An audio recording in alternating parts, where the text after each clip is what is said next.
Ijazah Jokowi dan potret buram politik kita. Isu usang tentang keabsahan ijazah Presiden ke-7 RI, Joko Widodo, kembali dipentaskan di panggung politik. Meski telah berulang kali dibantah oleh lembaga-lembaga resmi, narasi ini terus dimunculkan, seolah menjadi senjata ampuh untuk menggiring opini publik di tengah memanasnya suhu politik nasional. Tuduhan bahwa ijazah Jokowi palsu kembali mencuat seperti wacana musiman yang selalu hadir menjelang masa-masa penting. Padahal, Universitas Gadjah Mada, UGM, sebagai lembaga akademik yang menaungi Jokowi, telah secara terbuka membenarkan status alumninya, lengkap dengan skripsi, tahun masuk, dan tahun kelulusan. Meski bukti dan klarifikasi sudah berkali-kali disampaikan, sebagian pihak tetap memutar kembali isu ini dengan sentimen provokatif. Namun ini bukan sekadar soal dokumen pendidikan.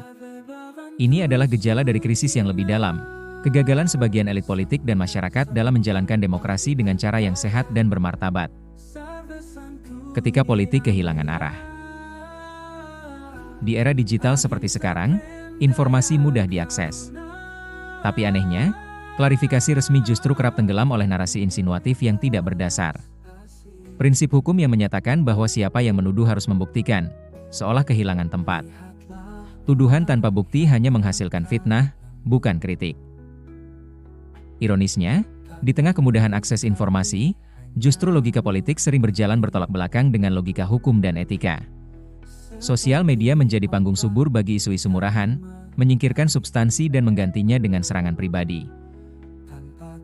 Kritik sehat digantikan politik toksik. Kritik adalah bagian vital dari demokrasi. Tapi ketika kritik berubah menjadi tuduhan kosong tanpa dasar hukum, yang lahir adalah ilusi politik toksik yang destruktif. Menyerang tokoh negara dengan narasi tidak berdasar, bukanlah bentuk oposisi, melainkan bentuk frustasi. Lebih dari itu, narasi ini menyimpan efek domino yang mengkhawatirkan. Ia merusak kepercayaan terhadap institusi pendidikan, menimbulkan ketidakpastian politik, dan menciptakan keraguan di mata para investor. Stabilitas yang dibutuhkan untuk pertumbuhan ekonomi pun terancam. Narasi yang penuh agenda tersembunyi. Kita tak bisa menutup mata bahwa isu ini kembali mengemuka justru saat Indonesia tengah bersiap memasuki masa transisi menuju pemerintahan baru di bawah Prabowo Subianto. Maka, patut dicurigai bahwa narasi ini tidak hanya menyerang pribadi Jokowi, tapi juga menyasar stabilitas dan legitimasi pemerintahan berikutnya. Di balik aksi-aksi massa yang membawa semangat keterbukaan, seringkali tidak ada data baru yang ditawarkan. Yang terdengar hanyalah gema provokasi dan agitasi yang bisa menyeret bangsa ini ke jurang ketidakstabilan politik. Pemerintah dan penegak hukum tak bisa lagi bersikap lunak, harus tegas dalam menyikapi politik kotor untuk melindungi eksistensi bangsa dan negara. Demokrasi memang memberi ruang bagi perbedaan, tapi bukan untuk menyebarkan kebohongan. Ketegasan bukan musuh demokrasi, ia justru penjaga kewarasan publik. Langkah ke depan. Tugas besar menanti Prabowo Gibran, menjaga stabilitas politik, memulihkan ekonomi, dan membangun iklim investasi yang kondusif.